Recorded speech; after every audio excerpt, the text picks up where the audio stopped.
Bonjour à vous toutes et à vous tous. Je suis ravie d'accueillir Isa et Maï. J'avais à cœur de vous présenter ces deux belles personnes qui prodiguent des soins à quatre mains, des soins très spécifiques. J'ai même envie de dire, c'est assez rare de rencontrer deux énergéticiennes qui proposent des soins à quatre mains. Donc je suis ravie de vous accueillir, Maï et Isa. Je suis un petit peu toujours dans cette timidité, mais je suis tellement en même temps contente. Donc comment allez-vous d'abord? Écoute, super. Écoute, ça va bien. Merci à toi de cette invitation. Merci beaucoup, Chardine. Et puis, on en profite pour passer un grand bonjour à tes abonnés et puis à toutes les belles âmes qui passeront par là. Voilà. C'est gentil. D'ailleurs, je mettrai sous la vidéo les liens de votre chaîne, votre site internet, et puis voilà. Déjà, c'est déjà pas mal. Maï et Isa. Alors, Isa, on se connaît un petit peu. Voilà, donc je vous remercie encore pour votre présence et je vais aussi vous poser quelques petites questions parce que je suis toujours à vouloir en savoir un peu plus, comment ça se passe et tout. Donc je sais pas qui commence. Est-ce que c'est toi, Maï? On va laisser l'ouverture à Maï. C'est Maï, allez, vas-y, c'est toi qui te lance. Donc Maï, comment en es-tu arrivée à comment dirais-je, comment as-tu reconnu ton potentiel dans tes mains, dans tes connexions énergétiques de guérisseuse? Quel est ton parcours? Qu'est-ce qui t'a appelé? Alors, qu'est-ce qui m'a appelé? Ça, c'est une très bonne question. On va dire que moi, j'ai eu un parcours comme monsieur et madame lambda, tu vois, le cours de la vie qui fait que, toute petite, j'avais déjà des choses qui arrivaient autour de moi. J'avais déjà une différence par rapport à ma famille qui était pas du tout, tu vois, dans une croyance ou religieux ou rien du tout. Mais par contre, je me suis sentie une enfant, comme beaucoup maintenant, différente, qui canalisait déjà des mondes subtils autour, qui entendait et percevait déjà beaucoup de mondes subtils. Qui m'a valu évidemment des moqueries et puis dire que c'était dans ma tête.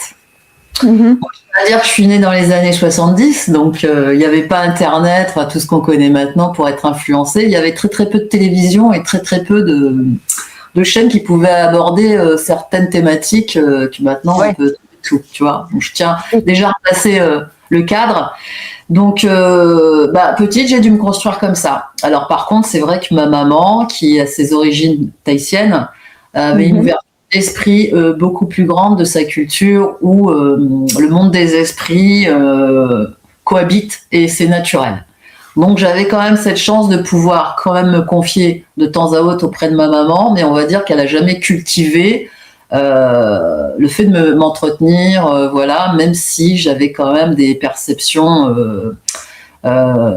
où elle me rassurait, on va dire.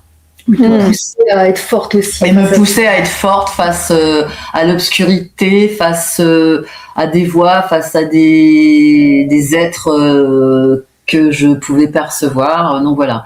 Donc mes mains, c'est pas arrivé tout de suite, sauf que qu'il y a à peu près, j'avais entre 9 et 10 ans, mon père a été gravement malade, les médecins ne savaient pas ce qu'il avait, et j'ai commencé à avoir des visions, des choses qui arrivaient à moi et qui me poussaient à mettre mes mains sur mon père. Waouh! Et t'avais quel âge? T'avais quel âge à peu près? 9 ans. Ah ouais, donc t'as été confrontée très tôt à oui, à mais ça, oui, de monde subtil, oui, on va dire très très tôt. Parce que déjà à 5 ans, 6 ans, 7 ans, je percevais déjà beaucoup de choses et j'étais terrifiée. Mais donc à cette période-là, quand mon papa est tombé gravement malade, les médecins ne savaient pas ce qu'il avait, il était très très affaibli. Et je commence à avoir des visions, je commence à entendre des voix qui me disent va poser tes mains. Et j'étais une enfant assez introvertie. Et je me sentais pas apte à le faire. Je me suis dit déjà d'une, je vais arriver le voir, je vais poser mes mains, mon père était athée, je tiens à le dire, donc bref. Donc voilà. Donc je l'ai fait Et je me suis dit, on verra bien. Mais quand on a cet âge-là, petite, on ne sait pas trop ce qu'on fait, on s'imagine vraiment quelque chose, voilà. Alors, je dirais pas que c'est moi. Mon papa a été beaucoup mieux quelques jours après. Donc, il était suivi par un médecin, je tiens à le préciser aussi. Donc, je pourrais jamais dire c'est parce que on m'a poussé à le faire, j'ai posé mes mains, etc. Je ne peux pas le justifier. En tous les cas, je l'ai vécu. Ça, c'est une réalité pour moi. Oui, puis tu l'as entendu. Il y avait cette oui, moi, les fois, là, voilà. Et en dehors de ça, c'est que j'avais des visions aussi d'elle, de personnages que j'arrivais à décrire avec ma vision d'enfant, mais qui me poussaient. Je sentais que c'était quelque chose, une énergie, une vibration bienveillante. Parce que ce que j'ai pas dit, c'est que de toute petite, j'ai connu aussi tout ce qui était ce qu'on va définir comme le dark. Je reconnais l'énergie de tout ce qui est vraiment très, très, très, très bas. Donc ça, je l'ai côtoyé très très jeune. J'aurais plein d'anecdotes là-dessus, mais bon, c'est pas le sujet. Oui, on va dire que tu as été formée assez rapidement dans l'enfance. Oui, la fille, elle a tout de suite. Hein, j'ai été dedans avec une immersion directe dans les énergies de dualité finalement de dark. Très, très jeune, ouais. De percevoir le dark, vraiment le voir, le sentir, le subir physiquement aussi. Enfin bref, il y a tellement de choses à dire. Oui, ça, c'est pour ça que j'ai cette capacité, entre guillemets, et ça, je tiens à le dire, c'est pas un don pour moi, c'est simplement qu'on a cette faculté de développer des choses et de pouvoir ressentir. Et différents êtres humains ont cette capacité, oui, à ressentir peut-être plus facilement des choses, et les autres, ça vient au fur et à mesure aussi de leur élévation de conscience, hein, tout simplement, de ce qu'ils ont envie ou pas envie. Hein. Et donc voilà, par la suite, après, j'ai eu une vie scolaire où ma vie scolaire, c'était assez perturbant parce que je me sentais toujours différente, je me sentais en décalage. Je savais qu'au niveau d'éducation, ce qu'on voulait me mettre dans la tête, pour moi, ça ne m'intéressait pas parce que pour moi, c'était du faux. Il y avait des dissonances constantes, des distorsions constamment, et je n'arrivais pas à intégrer ça dans mon cerveau. Donc ça a été comme ça. C'est pas que j'étais une mauvaise élève, c'est simplement que je ne voulais pas qu'on m'accorde, même si tu es face à des professeurs qui sont la science, qui suivent des protocoles, j'avais ce côté rebelle. Voilà, c'était branché pas dans la matrice qu'on nous propose, c'était déjà branché dans ta matrice à toi, on va dire, dans ton... Je vais le dire comme ça. Il y avait quelque chose qu'on comprend pas, mais qui est là, et il faut se construire avec dans une société où au niveau éducationnel, sociétal, parental, familial, il faut correspondre à des normes. Donc c'est compliqué quand même, mais bon, on s'adapte et on fait sa vie autant qu'on peut, mais il y a des choses qui reviennent, on n'en parle pas.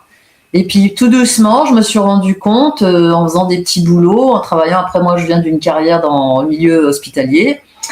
Et à chaque fois, donc j'étais dans un service avec 4 unités, dont les soins palliatifs.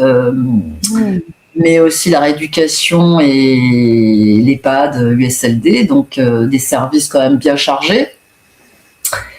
Et donc, je me suis surprise, entre guillemets, avec le temps, c'est que les gens venaient beaucoup aussi bien personnels vers moi, dans leur mal-être, dans leurs problématiques. Et je me voyais toujours comme la personne qui pouvait apaiser, atténuer, trouver entre guillemets des solutions, ou du moins les amener à calmer ce qui n'allait pas au fond d'eux, de se sentir mieux. Et des patients où souvent des rééducateurs n'arrivaient pas à faire des choses, et moi, il se passait ce qui se passait, où il y avait des choses où une personne était en mesure de relever son bras alors qu'elle allait au-delà, juste en posant mes mains, ou juste par la voix. Parce que je reste persuadée que la voix, les ondes qu'on peut dégager, restent aussi un soin. Absolument. Ouais, c'est vrai, le support voix et la voix est une fréquence, des fréquences. Oui, une fréquence, voilà, merci. C'est une communication aussi qui permet le réencodage et puis le soin. Oui, et les mots, tout à fait. Et du coup, toi, tu es dans une grande empathie, tu dois capter beaucoup les choses. Est-ce que tu arrives du coup à te protéger au fil du temps? T'as pu te protéger, apprendre à te blinder, je sais pas comment dire, mais tu sais Avant, j'y pensais pas. J'étais pas en mode comme ça avec le recul. Non. Ce qui me valait déjà quand je rentrais par exemple chez moi après une journée de travail où je sentais de l'énergie, de colère, de mal-être, mais ça je le maîtrisais pas, je le comprenais pas. Par contre, au fur et à mesure, je me suis rendu compte que d'aller dans une grande surface, dans un environnement où il y avait du monde, ça pouvait être très oppressant, agaçant. Mais ça, je le maîtrisais pas tout ça en fait. Je le comprenais pas. L'énergie. C'était pas mon autant j'aimais découvrir des choses en rapport avec le spirituel, l'ésotérisme. Ça m'a toujours attiré. Mais j'en étais encore qu'à ce qu'on pouvait découvrir, des fantômes, des choses, voilà, tu vois, des choses comme ça. Les vibrations, les fréquences, je te dirais qu'il y a encore 10 ans en arrière, c'était pas mon vocabulaire, tu vois. Oui. Je faisais ma vie de tout le monde, je faisais mon taf, je partais en vacances, j'allais faire la fête, tu vois. Donc, j'étais pas du tout à me dire qu'un jour, si on m'avait dit il y a 5 ans, tu vois, Maï, tu vas travailler avec tes mains, j'aurais été la première à rire de moi, en disant, oui, bon, faut arrêter les délires. Et pourtant, je t'assure que j'ai déjà côtoyé tout au long de ma vie des médiums, ça c'est toujours venu sur ma vie, ou des gens qui faisaient des soins. Ok, j'ai testé, tu vois, des choses. Je ne peux pas dire qu'il s'est rien passé parce que ce serait mentir, mais ça m'a toujours laissé perplexe. Tu vois, ce côté, je garde ma case pour avoir du discernement, tu vois. Oui. Mais en même temps, je t'avouerai que quand on m'avait parlé de mes mains, un jour, tu viendras avec tes mains. Donc, on m'a vu représentée dans une pièce très blanche, très lumineuse. Je croyais pas, tu vois. J'y croyais pas. Et pourtant, tu vois, comme quoi rien n'est acquis dans la vie. On sait qu'aujourd'hui, on croit un destin, on croit ceci. Et pourtant, tu le faisais, c'était inné, naturel, avant de te dire je vais travailler avec mes mains, tu vois. Alors que tu le faisais déjà depuis l'enfance, c'est ça. Oui, c'est ça finalement. Tu as démarré comme ça avec ton père. Au final, vraiment, tu vois. Ouais. Voilà. Et c'est comme si qu'à un moment, tu vois, tu es dans une structure, une zone de confort, du moins que tu crois être une zone de confort. Donc avec un travail, ton salaire, tu vois, tes vacances, tes RTT, enfin tout un contexte de vie. Et puis un jour, tu sais pas pourquoi, tu commences à te sentir mal. Moi, je commençais à me sentir pas bien, plus où ça vibrait, là où j'étais, avant 2020. J'ai senti qu'il y avait quelque chose qui commençait à me prendre. Je me suis dit, bon, ça va passer, c'est comme plein de gens, tu vois.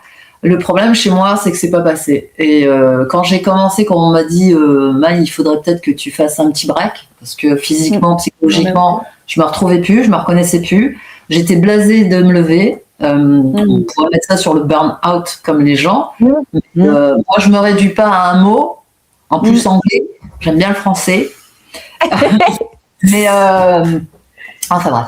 Mais je trouve que moi, j'avais quand même des ressentis, des intuitions, mais le pourquoi du comment, voilà, je me suis dit c'est une mauvaise passe pour X raisons, des choses qui arrivent dans ma vie, ça va passer. Le problème, c'est que moi, c'est pas passé. Et plus j'ai insisté à continuer à aller au travail, plus je le sais maintenant avec du recul, que là-haut, ils m'ont fait descendre. Ouais. Et quand je dis descendre, ça veut dire qu'un lundi matin, je suis arrivée au boulot comme toujours.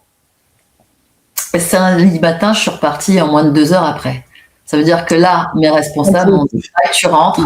Et ça a été voilà, le début de je sais pas quoi, mais qui m'a amené, sans le savoir, à là où j'en suis aujourd'hui. Concernant mes mains, je sais, Isa a entièrement raison, que je faisais des choses sans le mentaliser. C'était pour moi, voilà.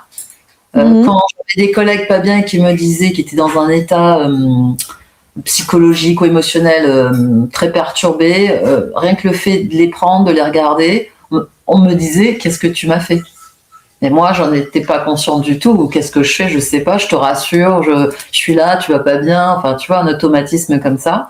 Et ça, et quand j'ai commencé à prendre conscience de tout ça au fur et à mesure, là, je me suis dit « ok ». Donc, j'ai terminé là.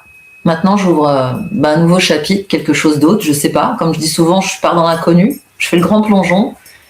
Mais je ne regrette pas, tu vois, mes choix. Ouais. Et puis, je veux dire, c'est quelque chose qui me fait vibrer vraiment. C'est le cas de le dire.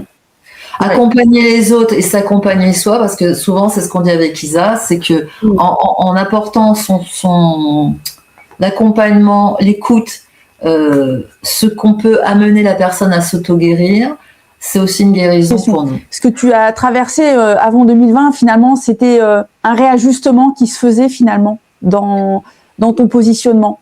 C'était sûrement un réajustement par rapport à ton potentiel, tes potentiels qui étaient là et qui demandaient peut-être à émerger et à s'exprimer. Peut-être c'était le bon moment, c'était là, maintenant, avant 2020, ça commençait à se mettre.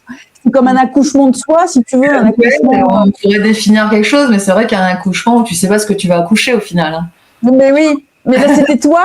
C'est ça en fait. Et une forme de renaissance, c'est pas entièrement faux de qui je suis, puisque moi j'ai cette pas particularité, mais je fais partie, je pense, au fur et à mesure de ce qu'on m'envoie comme enseignement, ce que je capte, d'une âme de conscience, tu vois. Moi, je fais partie des gens qui ont besoin de comprendre, d'aller chercher, j'ai besoin de savoir et de connaissance. Mais ça, je l'ai depuis toute petite, parce que, pour te dire à quel point, une fois, je me rappelle d'un directeur, j'étais petite, je devais avoir pareil de la période de les 9-10 ans, où ce directeur rentre dans la classe et a envie de demander aux enfants qu'est-ce que vous voulez faire dans la vie plus tard, tu vois.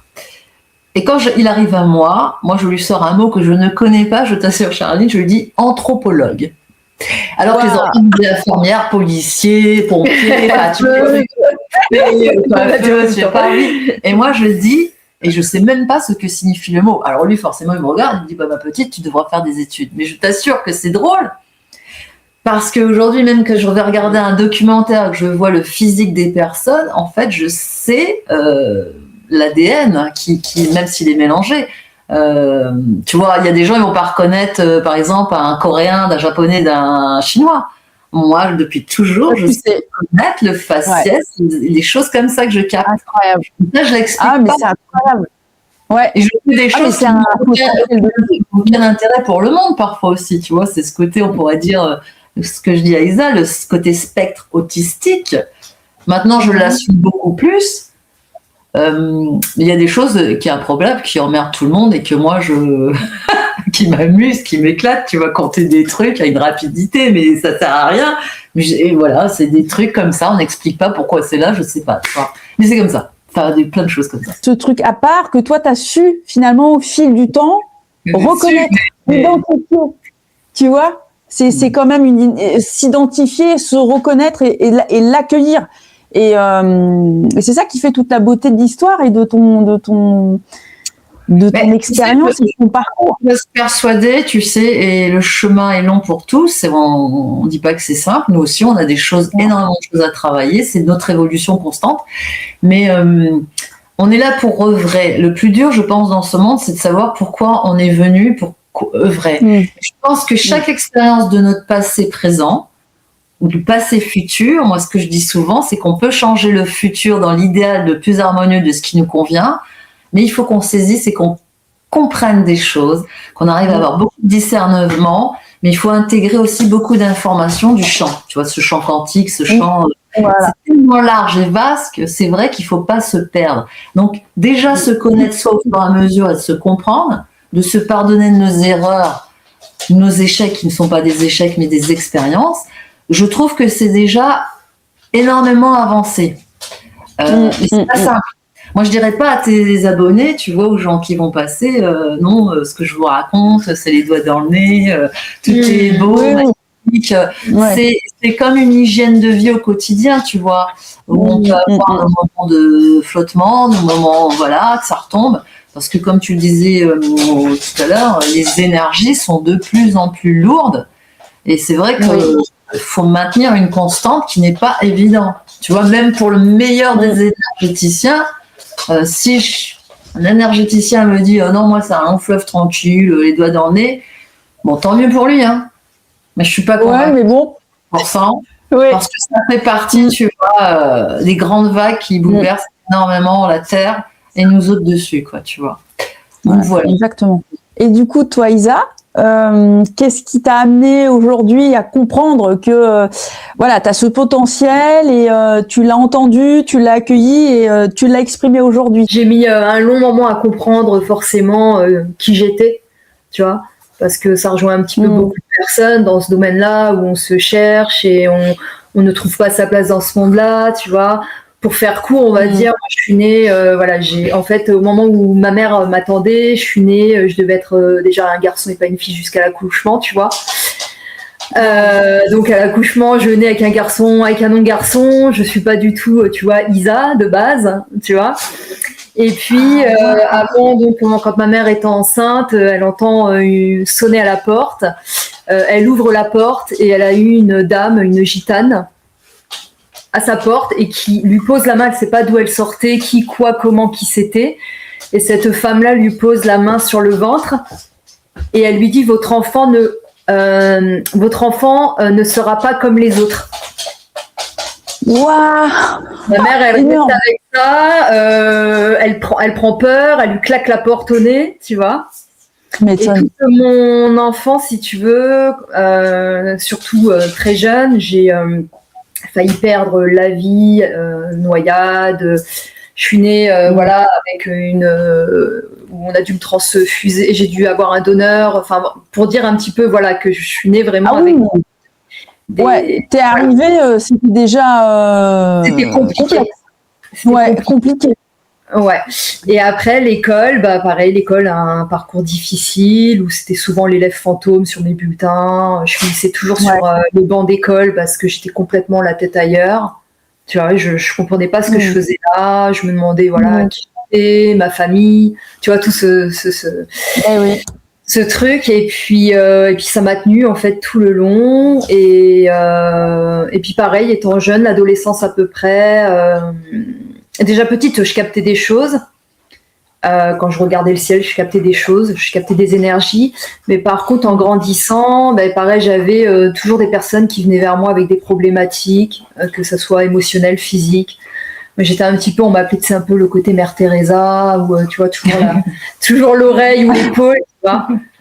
D'accord. Sauf que ça m'affaiblissait, tu vois. Dans le temps, en fait, ça m'affaiblissait parce que avant de vraiment connaître le pourquoi et de ce que je pouvais apporter aux gens, moi, en fait, je sentais qu'au fur et à mesure que j'en souffrais finalement.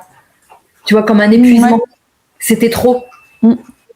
Donc voilà. Et puis c'est à un moment donné, il y a quoi, peut-être 7 ans, je dirais maintenant, ça passe vite. Donc pareil, je commence à me poser des questions. Le travail, je suis fonctionnaire police de base pendant plus de 20 ans, donc rien à voir. Je commençais plus du tout à vibrer pour ça, tout ce qui était, tu vois, le côté rébellion, le outrage, enfin tout ce truc-là, tu vois, la hiérarchie, toi tu te retrouves là, cette hiérarchie, etc.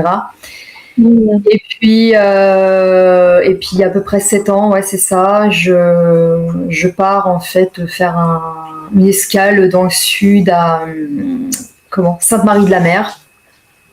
Ah, la Vierge Marie. Ouais, Sainte-Marie-de-la-Mer. Et là, je me fais alpaguer par 2 gitanes. Ah ouais. 2 gitanes. Bizarrement, la gitane déjà qui vient voir ma mère, là, je me fais alpaguer par 2 gitanes. C'est fou, ça. Waouh, c'est dingue. Me met la main comme ça et qui me dit tu n'iras jamais voir d'autres voyantes que moi. Je reste avec ça, je me dis bon ouais ok. Elle m'a une médaille rapidement de la Sainte Noire, tu sais. La Sainte des voyageurs. Et puis, je rentre chez moi. C'était un petit week-end de 3-4 jours. Et je rentre avec des brûlures dans la bouche. Je me retrouve avec des brûlures dans la bouche et des choses qui vont pas. Je vais faire des analyses. Les médecins analysent. On ne trouve pas ce que j'ai. Et puis, encore une fois, dans ma famille, j'ai une personne qui me dit Isa, je connais un guérisseur. Donc, une lignée de gitans. Tu vois. Tiens. Je connais un guérisseur, écoute si tu veux, peut-être qu'il pourra faire quelque chose pour toi. Et ça a été mon guide finalement Thérèse, quoi. Ah, c'est incroyable. Ça a été mon guide Thérèse, si tu veux, parce que cet homme-là, donc qui est guérisseur et médium, quelques semaines avant, je l'avais rencontré sans le savoir. Je faisais de la sécurité c'était en plein été, le 14 juillet, tout ça. Je faisais de la sécurité. Et lui, c'était un musicien. Il passe, il est habillé tout en blanc, il me regarde, je le regarde, il y a quelque chose qui se passe dans le regard, je me dis, mince, je le connais, il y a une reconnaissance d'âme, tu vois. Il y a quelque chose, je sais pas, je l'ai déjà vu. Ouais. Bref. Incroyable. Quelques semaines après, du coup, la personne qui me dit, je vais te présenter un guérisseur à distance, et il s'avère que c'était cet homme-là. Mais c'est incroyable. C'est une espèce de synchronicité comme ça, c'est ça. Tu sais, les choses se mettent sur ton chemin comme des petits cailloux. Tu sais, exactement. Et là, il y a quelque l'intelligence, c'est d'en comprendre le sens. Tu vois, il y en a qui peuvent ne pas comprendre. Toi, tu as tout de suite saisi la signification derrière, le message derrière tout ça.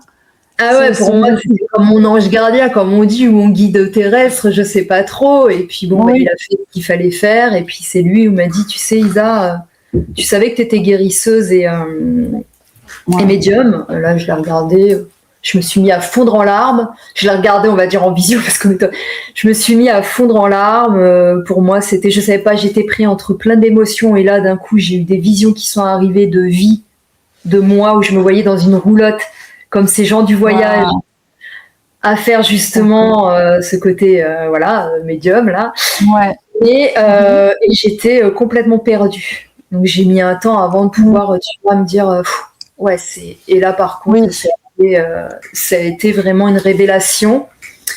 Donc il m'a appris plein de choses, le magnétisme, ce que c'était finalement, parce que moi je le donnais si tu veux, mais je donnais aussi mon énergie. Ah oui, donc tu te vidais du coup. Oui, c'est ça. Tu vois, je savais pas ce que c'était réellement, quoi. Ce que je diffusais, ce qui se passait. Et il m'a appris beaucoup de choses, comme les protections, etc. Et il m'a dit, de toute façon, tu n'as pas le choix que de te lancer, en fait. Tu vois. Bah, c'est ça. Voilà, c'est ton chemin, finalement. C'est ça. Et petit à petit, j'ai rencontré j'arrêtais pas. Pareil, sur n'importe où, j'allais me balader, je rencontrais des personnes dans les soins, etc. Et je me suis dit, bon, Isa, c'est bon, quoi. Donc, j'ai commencé à aller à des formes de formation, ateliers quand même, pour un petit peu comprendre tu vois, au niveau me former, on va dire. Et puis lui, il m'a accompagné aussi, sur beaucoup de, sur un moment. Et puis après, c'était, il fallait que. Il t'a senti prête. Il m'a senti, c'est ça. Et un matin, je me suis levée, un peu comme Maï, du coup, je me suis levée, je prends la voiture pour aller travailler. J'arrive, je gare ma voiture et là, je suis prise de vertige à plus pouvoir descendre de ma voiture. Et là, je comprends en fait que c'est plus possible. C'est plus possible pour moi, je ne peux plus aller à cet endroit-là, tu vois. Ouais, c'est ça. Et là, à partir de vibratoirement, c'était plus possible. Bah, c'est ça. Exactement. Wow. Exactement.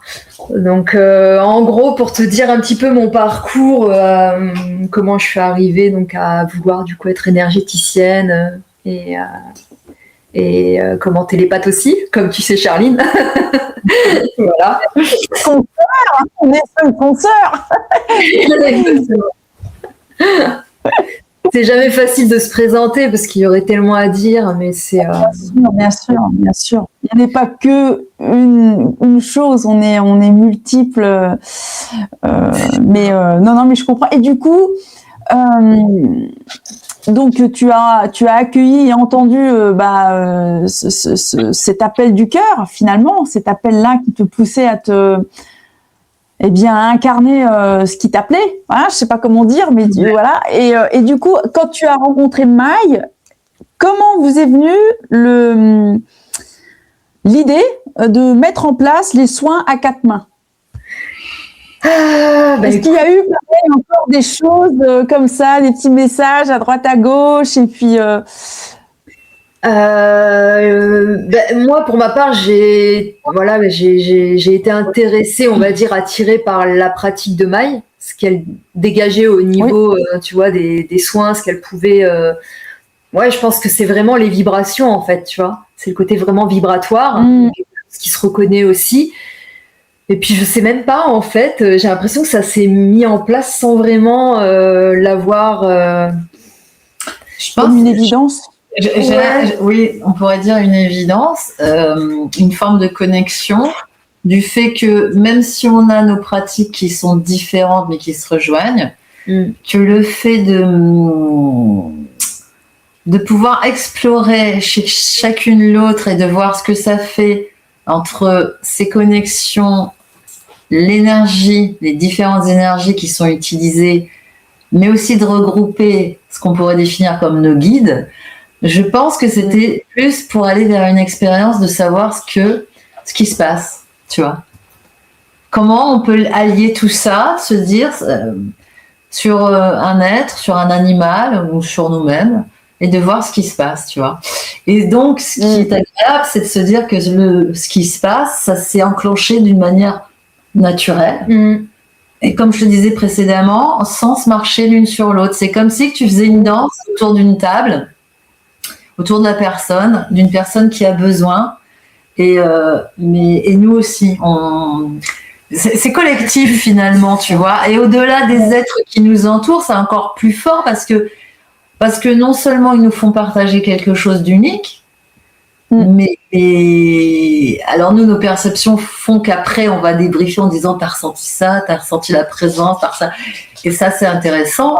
Mais c'est aussi la personne, tu vois, qui est toujours au centre de tout ça, qui elle-même, sans une croyance ou autre, va pouvoir nous dire si elle a perdu un défunt, qu'elle a vu ce défunt apparaître et que la personne part apaisée dans son chagrin.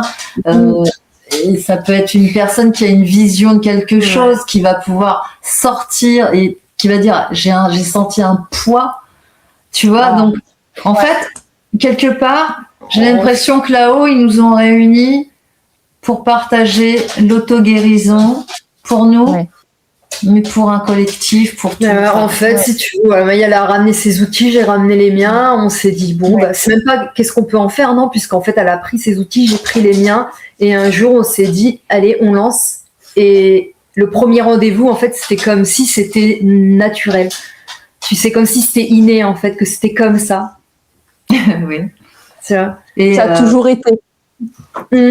Oui, et puis c'est aussi génial. Bon, on va dire nos premiers outils, c'est notre corps, c'est nos mains, c'est nos voix, mais c'est aussi, tu vois, les fréquences avec les outils qu'on utilise chacune ou qu'on va faire ensemble, tu vois. Donc ça, les gens le disent. Bon, ils connaissent les bols tibétains, ils connaissent ça, mais en fait, nous, on a tout regroupé, en fait, tu vois. Parce que, et encore, tu vois, on développe encore des choses parce qu'on se dit des fois on n'est pas satisfaite, on est peut-être trop exigeante envers nous-mêmes, tu vois.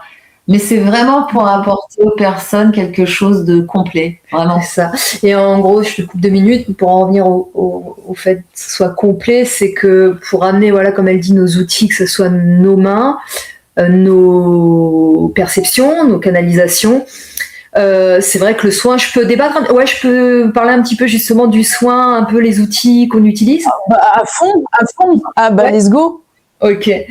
Oui, complètement. Par exemple, voilà, les outils, par exemple, qu'on va ramener, comme j'ai dit, voilà, c'est notre énergie, c'est tout ce que je viens de dire, mais c'est aussi du coup des outils comme par exemple la sonothérapie, qui peut être. Alors, comment ça s'appelle ça? Un diapason lesté. Les diapasons lestés. Ou non lestés. D'accord. Donc tu as t'as plusieurs types de diapasons avec des fréquences si tu veux. Par exemple, celui-là c'est un 432. Donc ça va être pour mettre dans un état un petit peu de méditation, tu vois. Et ceux-là, vraiment, quand ils sont lestés, ça va être vraiment des diapasons pour venir sur le corps physique, sur des points, comme un peu des points d'acupuncture. D'accord, waouh. Et tu vas avoir les diapasons comme ça où tu vas venir vraiment pour venir dégager, nettoyer, tu vois, au niveau des corps subtils. Donc voilà. Donc, c'est très spécifique. C'est vraiment. C'est très profond finalement parce que comme tu dis, ça rentre jusque dans la fréquence du corps, ça réinforme le corps. C'est ça, tu as plusieurs en fait. Exactement, tu as plusieurs fréquences et vraiment tu peux venir, que ce soit sur les corps, voilà, tous les corps, que ce soit sur le côté émotionnel, physique, donc pour les douleurs, pour le côté dépression aussi, tu vois, tu as vraiment, c'est hyper complet, quoi. Et moi, j'adore, quoi. Enfin, là, à faire écouter, je sais pas si ça sera possible, mais.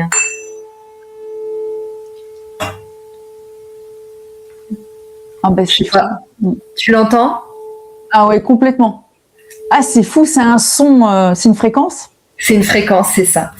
Donc, on utilise ce genre d'outils. Maï, elle va être vraiment très habile, on va dire, pour tout ce qui est les bols. Moi, j'adore. Tibétains. Tu me diras, tu as beaucoup de gens, tu vois, qui s'achètent des bols. Moi, j'en ai de différents, tu vois, tailles. J'utilise, bon là, j'en ai plus. Tu vois, mais c'est pareil. D'ailleurs, les tailles, ça a une importance, les tailles, ou c'est une question de j'imagine qu'un petit bol, ça fait un son particulier, c'est ça? C'est comme des notes de musique? C'est un peu comme les diapasons, t'as du do, t'as du la, t'as du si. Mais c'est vrai qu'encore une fois, tu vois, j'ai cette particularité de ne pas... En fait, je me fie à moi. J'ai vraiment envie d'être connectée avec mes outils, mes sons, comme quand j'écoute un morceau de musique d'un artiste, t'aimes ou t'aimes pas. Soit sa musique, elle te fait quelque chose, et là, c'est bon. Donc moi, j'ai envie de dire, j'ai pas envie de m'adapter à un protocole qui va dire, tu dois mettre ton bol là à tel endroit. Au début, tu joues le jeu, mais moi, vite fait, ça me fatigue. Ce serait pas moi. Donc au fur et à mesure, tu vois, j'ai besoin, laisse-moi libre. Donc c'est pareil qu'avec mes mains, si je me fie à mon intuition et comment on me dirige, parce que des fois, tu vois, c'est peut-être qu'on te le dit pas, mais c'est vrai que des fois, moi, j'ose le dire, je suis comme habitée, en fait. Je suis là, mais plus là. Bien sûr. En fait, t'es dans ta guidance, en fait. Voilà, ça peut faire peur à des personnes, mais moi, je me transforme pas, ma tête, elle tourne pas à l'envers, quoi. Tu vois, je suis, parce que c'est comme ça. En canalisation, mais oui. Et donc, après, c'est comme si, tu vois, je veux dire, à ce bol-là, on va me dire, non, prends celui-là, tu vois, et pose-le à tel endroit, fais-le tourner. Et voilà, et je m'arrête pas à des trucs parce que le son, je vais le sentir sur le corps. Et des fois, tu vois, mes bols, ça va être dur à tourner, ça va couiner, ça va, tu vois, parce que je sens encore que la personne, tu vois, faut travailler à tel endroit. Et donc, après, c'est comme si, tu vois, les fréquences, les vibrations, en fait, il faut que ce soit harmonieux, comme quelqu'un qui va faire des gammes, hein. Tu vas travailler pour avoir la plus belle mélodie qui soit accordée, quoi. L'accordement, et puis, accordé, et puis que la personne, tu vois, après, toujours, je mets toujours en avant le consultant ou la consultante. C'est elle-même qui va dire, ah bah c'est marrant, j'ai senti que vous avez travaillé plus à tel endroit. Bah, j'ai oublié de vous dire, j'avais une douleur là, justement, là, j'ai senti quelque chose. Bon, ça s'explique pas, hein. Donc même les gens ils vont dire, ah non, mais pourquoi j'ai pas mal là? Puis après ils vont dire, ah bah si, j'avais une vieille douleur, j'avais quelque chose, effectivement, tu vois. Parce que c'est des mémoires, les mémoires. Et souvent quand les personnes vont dire après un soin, non, bon ça va, ils sont entre deux, ils savent pas trop. Et puis après ils vont nous recontacter en disant, j'ai besoin de vous revoir parce que là je sens que je suis chamboulée. Mais ça travaille, les énergies travaillent. Et même ça peut réveiller des anciennes douleurs pour réactiver, comme tu le dis si bien, tout le corps, tu vois. Et moi, je préfère que quelqu'un dise, je me suis vidée, j'ai pas trop bien dormi, j'ai eu des suées, j'ai des douleurs partout, parce qu'on sait que ça a travaillé, tu vois. J'avais pas mal, j'ai mal au dos, j'avais une douleur, ça travaille tout, c'est un ensemble du corps, tu vois, qui serait à ligne, qui serait juste. Oui, c'est ça. Puis ça vient, les fréquences que vous proposez, ça vient déloger les empreintes mémorielles, les émotions figées, j'imagine, tout ce qui se cristallise dans le corps. Et mais en même temps, c'est vraiment des soins profonds. Oui, mais en même temps, Charlène, je me permets, c'est aussi de dire que tu vois, on a des fois des personnes qui viennent avec un lourd passé, un parchemin. Et donc, ils ont envie qu'en une séance, on leur règle tous leurs problèmes. Alors, souvent, avec des gants, on essaye de leur faire comprendre que nous ne sommes pas des sauveurs, nous ne sommes pas des messies. On a nos limites. Des faiseurs de miracles. Ouais. C'est avec un parchemin comme ça, tu sais quoi, on va pas tout régler en une séance et de leur faire comprendre que notre démarche, c'est pas de leur dire on va prendre 10 séances, 3 séances et puis tac, tac, tac. C'est pas ça. On essaye de faire comprendre que quand tu arrives avec des parchemins comme ça, c'est qu'il y a beaucoup de couches et qu'on va commencer par rapport au message qu'on reçoit. c'est que là que la personne doit commencer à prendre conscience du travail qu'elle doit entamer, tu vois. Et il y a des gens qui n'entendent pas, donc ils persistent.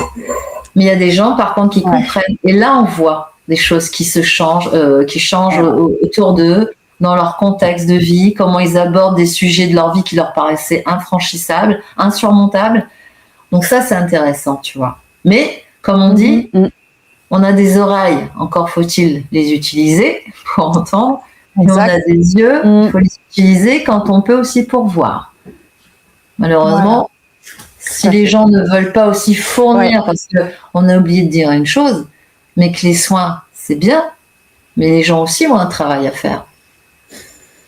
Voilà, il y a une manifestation, il y a des actions à mettre en place aussi sur le plan physique. C'est-à-dire que c'est pas le tout de se dire c'est bon, elle a réglé mes problèmes, elle est allée déloger des points de blocage, par exemple.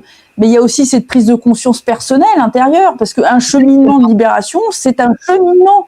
C'est aussi mettre en place, je sais pas, j'imagine que vous devez aussi rencontrer des personnes qui sont dans des addictions. Ah oui, peut-être. Oui, mais tu vois, tu vas donner des clés. De leur côté, tu vois, ils entreprennent un travail de leur côté aussi. C'est ça, tu vas donner des clés et après, je veux dire, nous, on peut pas ouvrir les portes à leur place, quoi. Tu donnes les clés. Exactement. C'est ça. Tu as des gens qui veulent, qui se disent, oh, moi, je comprends, c'est très, très bien. Mais on le voit bien qu'après coup, c'est très rare, heureusement, mais qu'après coup, quel travail ils ont fourni avec les informations qui leur sont données. Moi, je veux dire, 30, 40 ans en arrière, si j'avais pu à des moments de ma vie tomber sur des personnes qui auraient pu, entre guillemets, me guider sur une prise de décision, aujourd'hui, c'est beaucoup plus, je dirais pas facile, parce qu'il faut quand même avoir beaucoup de discernement avec tout ce qu'on a, et voilà. Mais j'aurais aimé, tu vois, être accompagnée. J'aurais aimé avoir des personnes bienveillantes, vraiment dans le cœur, et je parle pas pour nous, mais c'est ce qu'on est. Hein.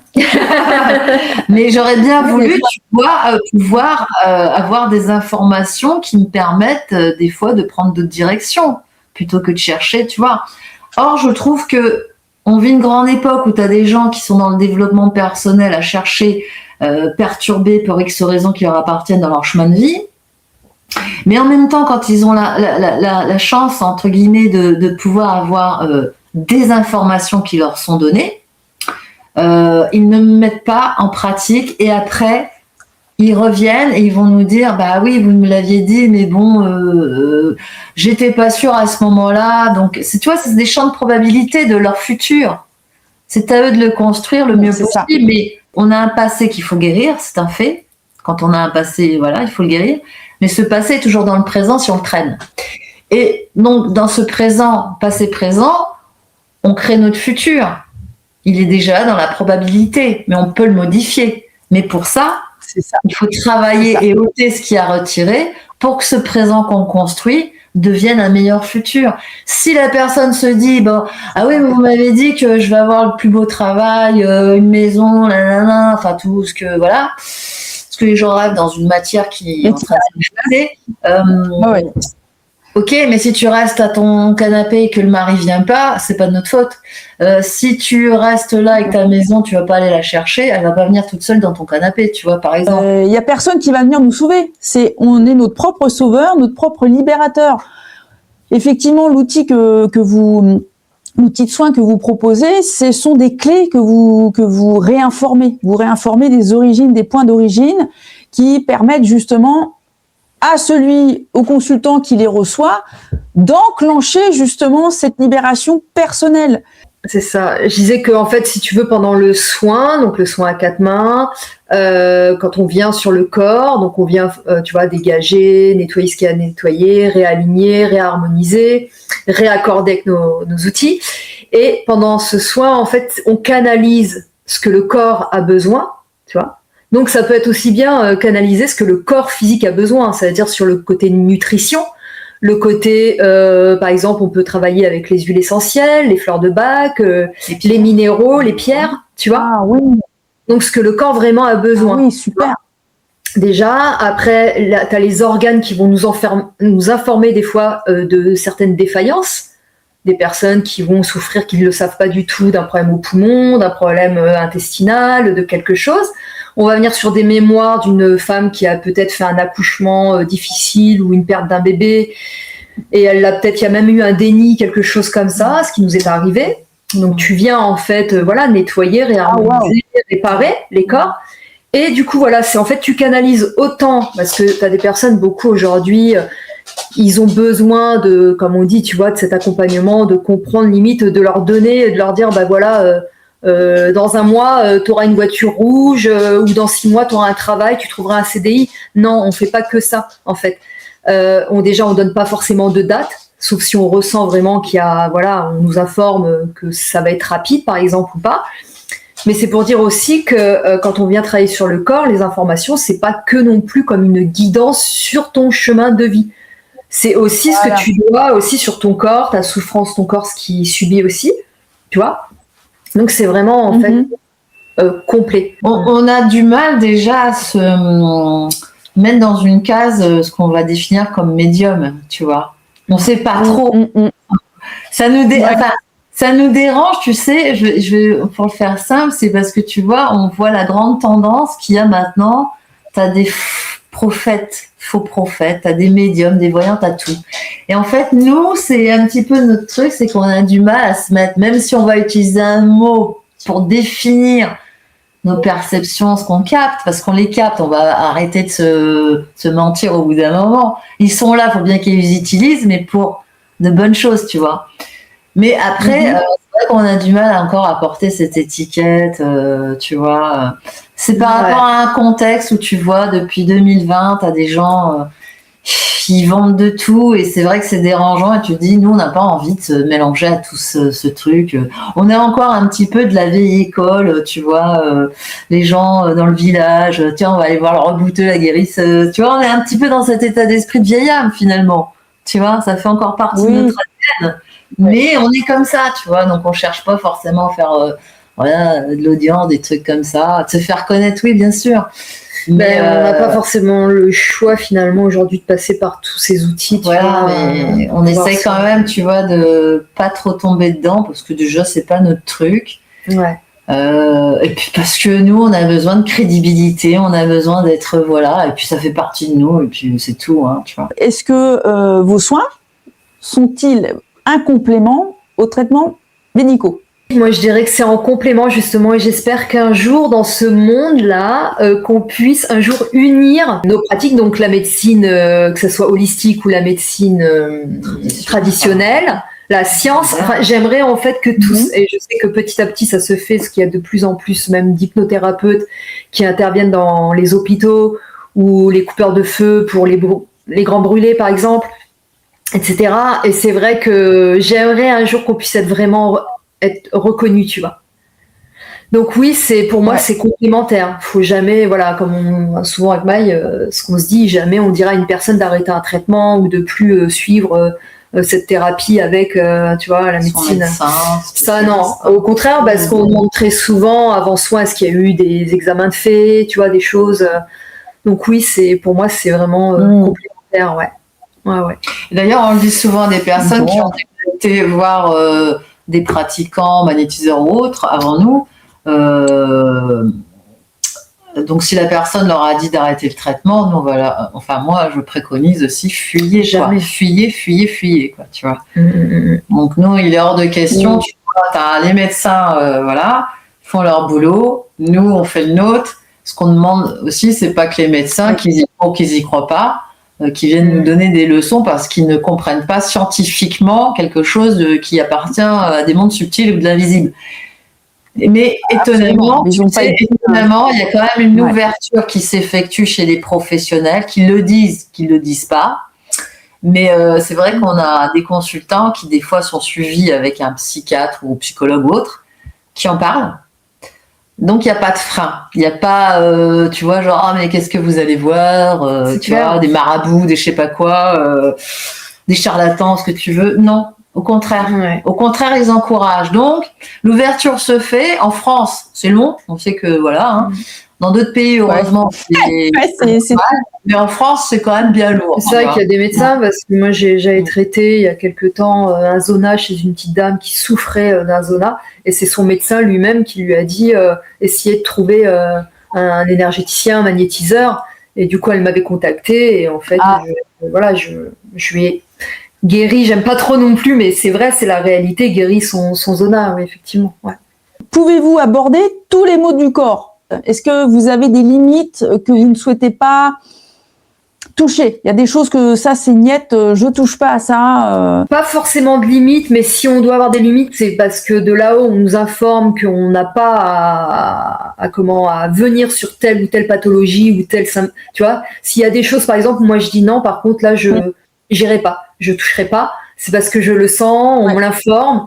Et voilà, tu as certains, par exemple, des personnes qui vont souffrir, par exemple, d'un cancer, d'une tumeur, quelque chose. Je ferai attention quand même sur, tu vois, parce que voilà, faut pas faire tout et n'importe quoi. Si on me l'informe, si je le ressens, j'irai pas. On va pas soigner un cancer à un stade avancé. Par contre, on peut apporter du bienfait, tu sais, par rapport si la personne fait de la chimio, par exemple, la radiothérapie, déjà d'une. Et après, même un bienfait au niveau de la personne en elle-même, de ses émotions, de plein de choses. Ça, c'est possible. Par contre, quelqu'un qui a un cancer à un stade très avancé, tu vois, on va pas lui promettre la lune. On peut l'accompagner dans les choses, mais faut clarifier les choses, être le plus clair possible et le plus honnête possible envers une personne qui arrive, je te dis là, vraiment à un stade, voilà. Et tu vois, ça arrive aussi, que des fois, même à 2, à 4 mains, Maï, elle va se sentir, elle, de pouvoir faire tel, et moi, je vais lui dire non, par contre, moi, non. Même en canalisation. Par exemple, des personnes qui vont savoir vouloir pour des défunts, des choses. Moi, si ça me dit non, c'est non. Tu vois, je veux pas ouvrir cette porte, je veux pas. Maï va se sentir plus capable avec ses guides et voilà. Et c'est comme ça. Ouais, parce que moi, il y a du monde des fois, je te jure, c'est impressionnant. C'est dommage parce qu'une fois, elle me prenait en photo, mais elle a pas retrouvé la photo et c'est vrai que les gens qui l'ont vue, ils ont été assez troublés de voir ce qui se superpose. Et moi, c'est dommage parce que je regrette, j'aurais bien voulu, tu vois. Ouais. C'est assez impressionnant, ou même les mains, ou même ce qui se passe autour quand on peut capter pour les personnes qui peuvent voir ce qui se dégage. Tu vois, des choses même noires, sombres qui vont sortir de leur corps. On le fait pas tout le temps, de temps à autre. C'est comme si, tu vois, on pense pas, mais tiens, quand je vais prendre des photos pour mettre en avant, enfin, il y a des choses qui se passent. Bon, voilà, il faudrait qu'on filme non-stop. Mais autant, il y a des choses lumineuses, des fois, il y a des choses très bizarres, indescriptibles. Et puis, même des choses qui se mettent sur nous, quoi, tu vois. Par exemple, quand tu vois des mains, tu vois des choses. On va demander l'accord à la personne pour faire une petite séquence pendant le soin, pour enregistrer le soin. C'est vrai que parfois, on vient et on ressent le défunt de la personne ou son guide. Et on s'est déjà vu avec, dans notre pièce, une orbe qui va comme ça tourner autour de la personne, par exemple, ou alors quelque chose qui va sortir de son corps, tu vois. C'est vrai qu'on a quelques vidéos comme ça. Est-ce que vous faites des dégagements d'entités, des choses comme ça? Quand une personne se sent prise dans quelque chose, elle sent qu'elle est dans un envoûtement. Est-ce que ça, vous avez rencontré ce genre de soins, d'expériences? Oui, on a des expériences, mais alors c'est pareil, moi je tiens à préciser une chose, c'est que parce qu'il y a des gens qui sont persuadés d'être tout le temps envoûtés ou avoir des entités ou des enfants partout. Alors moi ça me dérange un peu les gens qui arrivent comme ça, je vise personne, si la personne voit la vidéo, mais c'est pour son bien-être parce qu'il y a d'autres problèmes à régler. On nous informe, la personne refuse catégoriquement d'entendre. Donc pour elle, non, vous m'avez pas retiré parce que j'ai été voir Pierre-Paul Jacques, alors je sais pas. Et qu'elle est toujours persuadée d'avoir. Alors, faut bien comprendre aussi que des fois, de toute façon, tu as le côté sur Terre, sur cette Terre, l'énergie négative, elle est tout le temps. C'est de la paranoïa à fond par rapport aussi à des soins ou des sessions qu'ils ont pu faire. Des traumatismes aussi du passé et tous ces miasmes, c'est eux qui les alimentent. Ouais. C'est ça. Et quand ils les alimentent, forcément, ils attirent des choses pas bonnes. Mais même si tu leur enlèverais ça, tu leur dis qu'ils sont passés à la javel, qu'ils sont tout propres, en fait, c'est comme si ces gens-là avaient une addiction, comme si qu'ils sont contents sur le coup, ils sont exaltés, super, mais qu'après, ils vont réattirer ces choses-là pour que ça recommence parce qu'ils en manquent. Pour répondre, oui, on fait des dégagements s'il y a besoin de le faire. Faites-vous des soins dans les lieux de vie, à distance? Oui. Est-ce que ça vous arrive de... Ah, ça c'est intéressant aussi. comment se déroule une séance et avez-vous des retours de vos consultants? Ouais. Oui, on a souvent des retours. Déjà, tu as la prise de contact, hein, une personne qui a entendu parler de nous autour de nous. Voilà, donc un rendez-vous. Généralement, on veut très peu savoir. Pour pas être influencé. Tu as des gens qui arrivent en disant déjà ils parlent, donc on essaie de leur faire comprendre que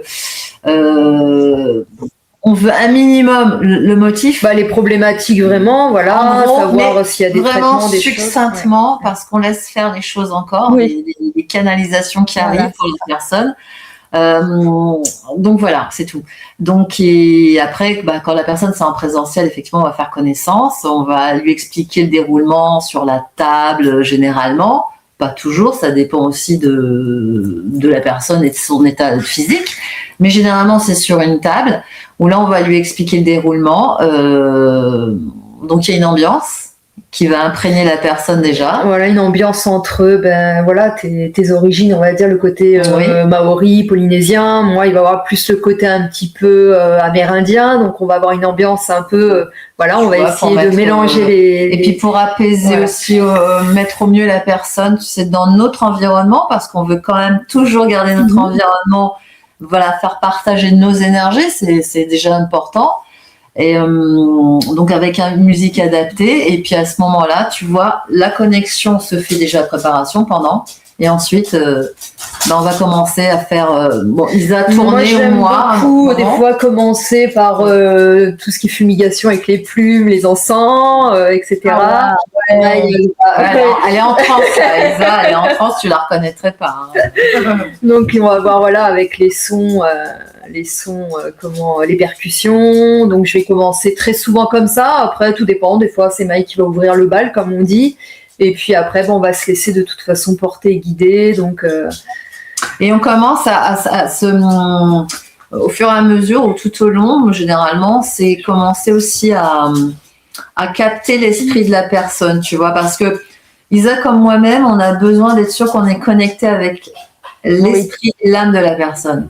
Pour pas qu'il y ait de leurre, pour pas qu'il y ait de parasitage, pour pas que les messages qui arrivent, que ce soit de défunts, de guides ou autres, soient parasités et qu'on reste toujours bien axé, bien protégé, aussi bien pour nous-mêmes et la personne et l'environnement. Donc ça, c'est un point important. Et ensuite, tu vois, donc les mains, on va les poser soit sur la tête, peu importe, de toute façon, mais de manière à commencer à canaliser des messages que même la personne, inconsciemment ou consciemment, va nous transmettre, nous envoyer. Vous parlez de télépathie, donc c'est peut-être un phénomène similaire, je ne sais pas trop, mais on essaye en tous les cas de ne plus être dans ce mentaliser quoi que ce soit pour pouvoir être vraiment capté ces champs énergétiques, ces champs vibratoires, ces champs cinétiques aussi, parce que le magnétisme, les gens, tu vois, c'est plusieurs énergies, hein. L'énergie universelle, l'énergie cinétique, c'est énormément de choses. Qu'il faut savoir en fait tourner quand on travaille sur le corps de la personne, ce que les gens vont définir comme des chakras ou les Indiens des roues, tu vois, en fait pouvoir faire circuler et trouver les fuites énergétiques pour pouvoir, entre guillemets, dans le jargon, ça serait colmater une fuite énergétique où la personne a une perte, se sent fatiguée, épuisée, et puis aller chercher au niveau des organes, des dysfonctionnements, des disharmonies du corps, tu vois, donc la résonance. La fréquence, pour réajuster au mieux, rééquilibrer au mieux et que la personne puisse partir vraiment se sentir, même si elle a besoin de revenir, parce que je te le dis, dans certains cas, les gens ont besoin, c'est comme quelqu'un qui va soigner une verrue, c'est le magnétiseur va faire sortir une séance. Bien sûr. Mais que la personne puisse déjà se sentir en confiance avec nous, parce qu'on ne le met pas assez, mais la confiance est quelque chose de très important. Pour qu'il y ait une connexion, il faut de la confiance et que la personne se sente même comme un copain, une copine. C'est ça, et du coup pendant le soin, donc après donc ce que Maï a pu dire, déjà avant le soin, ça peut être la veille, on canalise déjà, donc c'est une forme d'écriture on va dire intuitive. Et pendant le soin aussi, ça veut dire que des fois Maï ou moi on va quitter la pièce pour aller parce qu'on reçoit, et puis en fait c'est une écriture, en fait on va écrire, c'est une écriture intuitive, je pense que tu connais, Charline. Et puis c'est entre le corps physique, entre le corps énergétique, les mondes subtils. Soit on peut recevoir des messages des guides de la personne ou de nos propres guides, ou un mélange. Et puis après, on va utiliser donc nos outils en sonothérapie, les cristaux pour terminer, on va dire, le soin et réaccorder du coup, et puis laisser diffuser aussi les énergies des pierres.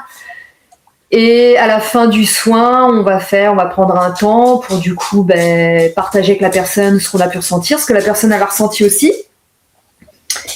Et après le soin, on reste toujours, comme on dit, ouvert à la communication. C'est-à-dire que la personne, si un jour, 2 jours, 3 jours après, elle revient vers nous pour...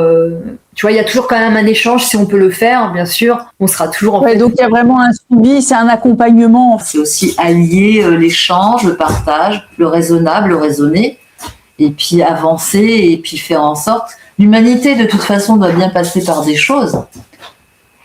Oui. Les différents thérapeutes qui arrivent, quand ils sont très bons et bienveillants, dans le cœur, de toute façon, ils contribuent à ce changement sur la Terre. Ces énergies qui sont Absolument. entre le bien et le mal. Donc, s'il y a toujours un intérêt sournois, genre, je vous prends votre argent, merci madame, et puis peut-être à la prochaine fois, il n'y a aucun intérêt. On est toujours dans le côté, tu vois, sur le même plan. Ouais. Donc, tu m'avais dit en coulisses, Maï, que parfois, lors de vos soins, il y a comme le consultant, le patient, d'un coup, décolle. Il se met sur un autre plan, il flotte. Oui. Est-ce que tu veux bien, avec tes mots, parce que bon, voilà, toi, tu vas mieux l'expliquer, raconter un peu la magie, si je puis dire, de vos soins. Qu'est-ce qui se passe?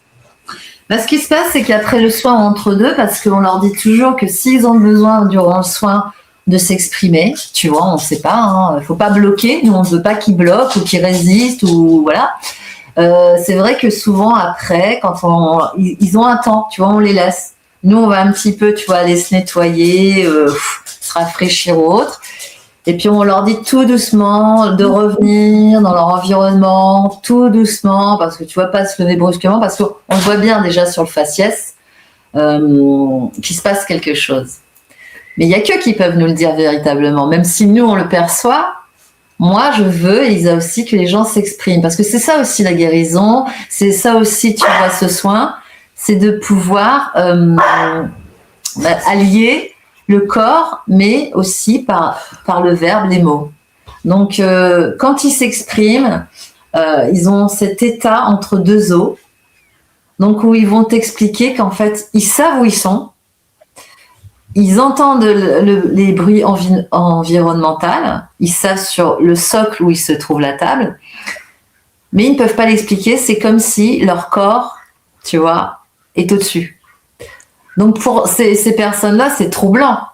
Mais ce qui est intéressant, c'est de te dire, tu vois, ce qui se passe entre le corps physique, éthérique et leur corps astral, en fait, tu vois. Donc, ils se sentent décollés, ils sont là dans un sentiment, une sensation de bien-être, de repos, de libération. Ils ne le comprennent pas, ils accueillent, ils l'expérimentent. Et c'est ça qui est intéressant, tu vois. Et autant ils se sentent vidés, même des fois, je suis sûre qu'il y a des personnes, ils auront envie de rester avec nous toute la soirée, tu vois. Tellement ils ont envie de rester dans cet état, tu vois, de bien-être, où là, leurs problèmes, quand ils sont arrivés, n'existent plus parce qu'ils sont là. Et tu as des personnes aussi, ils n'ont pas les mots. C'est après qu'ils reviennent. Ils ne savent pas mettre des mots à quelque chose qu'ils découvrent, qui pour eux, souvent, de l'inconnu, mais un plaisir puisqu'ils reviennent. Tu m'avais aussi raconté que vous êtes dans la pièce à côté et puis la personne qui est allongée, elle a l'impression qu'on continue de lui poser ses mains, vos mains, enfin elle sent des mains et finalement c'est pas vos mains.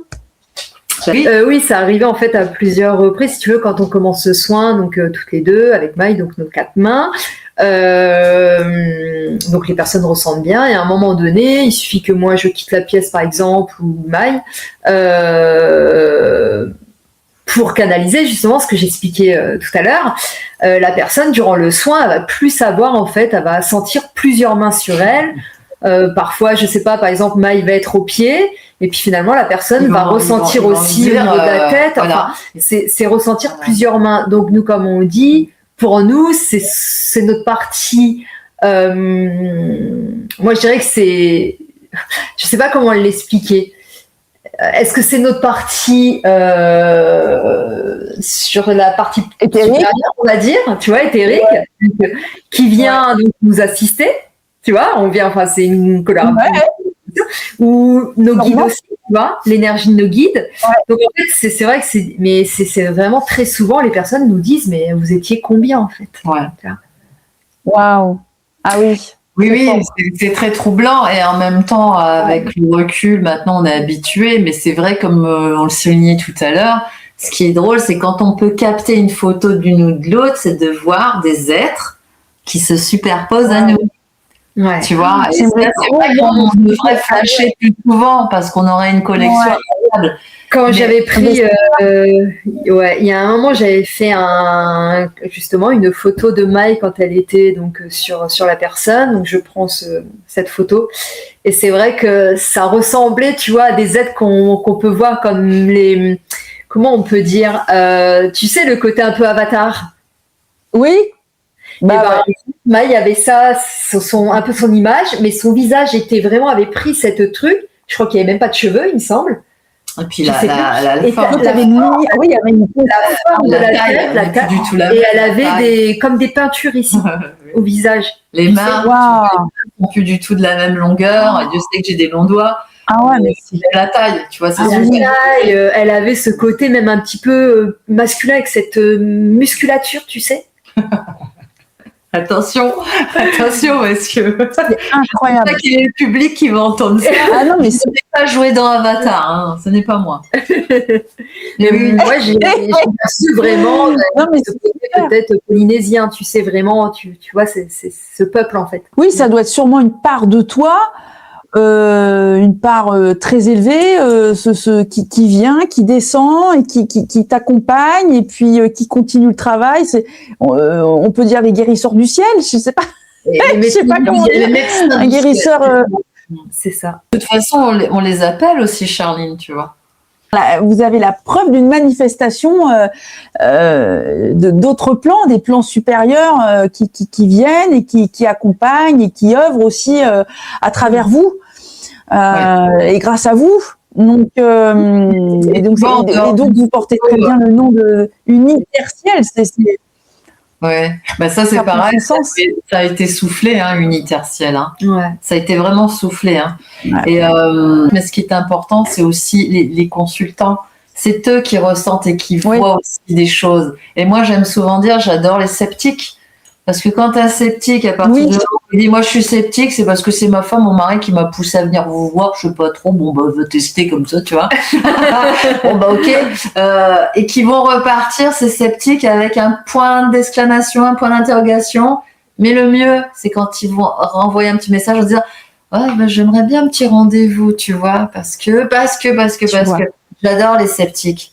Parce que les sceptiques, pour moi, sont définis comme des gens qui ont plus de peur de voir des choses qu'ils perçoivent déjà, donc ils les enfouissent.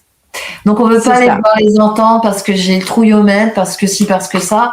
Mais c'est pas que je veux pas y croire, mais j'ai pas envie, moi. J'ai pas envie, tu vois. Mais quand ils viennent, nous on fait pas de rituel, voilà, on fait pas de la magie. Quoi qu'il y en a qui nous disent, hein, ah bah vous êtes sur votre balai, les magiciennes et les corbeaux. Bon, c'est pas grave, on n'est pas là pour éduquer les gens, mais c'est pas bien grave. C'est pas grave, tu vois. Ça me fait rire, mais bon, mais non, pas du tout. Pas du tout. Nous, on fait que poser les mains et leur dire des choses. Alors, des fois, il y a des choses qui sont pas simples à dire. Et parfois, on a des informations qu'on ne dit pas tout de suite parce qu'on sait que la personne n'est pas encore prête à l'entendre. Quand elle revient et qu'elle s'ouvre un peu plus, là, on va se dire, bah, écoute, on a nos écritures, nos cahiers. Tu vois, on va lui dire, bah, tu vois, regarde, maintenant, t'en parles. Voilà, ce qui a été dit, on pouvait pas te le dire parce que tu n'étais pas c'est énorme. Tu vois. Et même des gens, on leur dit des choses et qui vont dire, au début, ça me rappelle, bon, si elle passe par là, elle se reconnaîtra, mais elle nous en voudra pas. Au début, j'ai dit, elles disent des trucs, elles sont les folles. Mais le problème, c'est que quand ça arrive très très vite, parce que nos informations viennent très très vite chez les gens. Tu vois, on ne donne pas de date forcément, on ne donne pas de datation. Par contre, moi, ce que j'ai remarqué, c'est que quand on envoie des messages, quand on a des informations, ça va très très vite dans le temps. Ça veut dire en quelques semaines. Voilà, c'est ça. C'est dans le maintenant, quoi. dans le maintenant. Intéressant. C'est quelque chose qu'on a remarqué, tu vois. Alors qu'avant, on prêtait pas attention. C'est bien parce que vos soins, ça permet c'est un élément déclencheur aussi à l'éveil. Et que comme tu parles de sceptiques, c'est peut-être eux les plus réceptifs finalement. Oui. Ils sont, comme tu dis, dans une espèce de retenue, de non, c'est pas pour moi, non, c'est pas possible, non, c'est du délire. Et puis quand il y a quelqu'un extérieur comme des personnes comme vous qui pointent du doigt pile poil, là, ça vient cibler, taper là où il faut.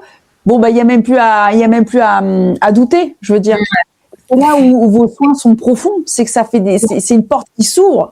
Avant que la porte s'ouvre, je crois plutôt que ce sont des clés qui leur sont données. C'est à eux d'aller ouvrir les portes.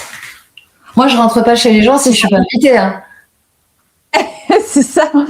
Non, mais c'est ça, c'est la clé, élément déclencheur, quoi. C'est vraiment le déclic. Le problème, c'est vrai qu'on peut le dire que ce qui freine l'évolution de certaines personnes, ce sont les dépendances, beaucoup de dépendances affectives aussi, les dépendances en tout genre. Mais c'est aussi, tu vois, les peurs, le manque de confiance et les doutes. On dirait que c'est ça. Une fois que la personne arrive à comprendre qui elle est, et je pense que toi, de par ce que tu fais, c'est un complément également, tu vois. C'est un échange.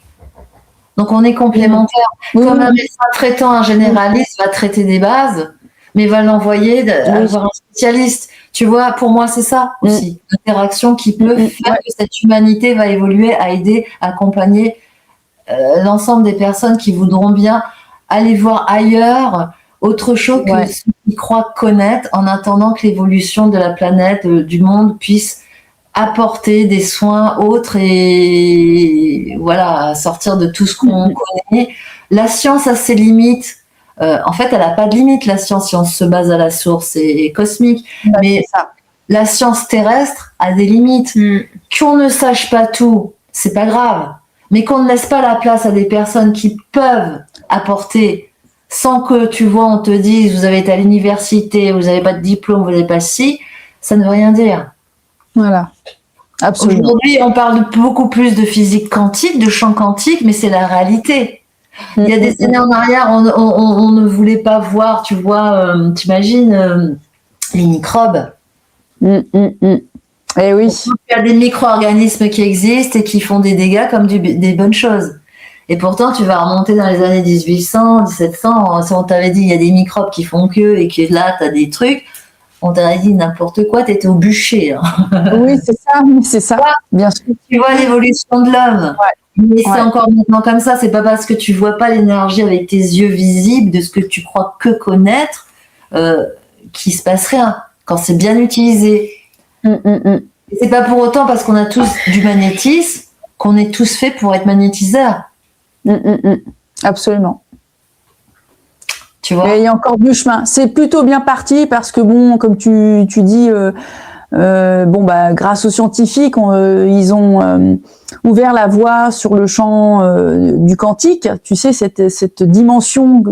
Il y a encore quelques années, on parlait pas de quantique. Maintenant, ça y est, c'est l'importance de prendre en considération que le champ quantique est un champ de probabilité et que vous accédez avec vos soins, votre soin à quatre mains, vous touchez le champ quantique parce que vous allez déloger des empreintes du passé, ramener un bien-être au présent pour pouvoir se rendre disponible dans un futur. Tu sais, ça vient changer des probabilités finalement.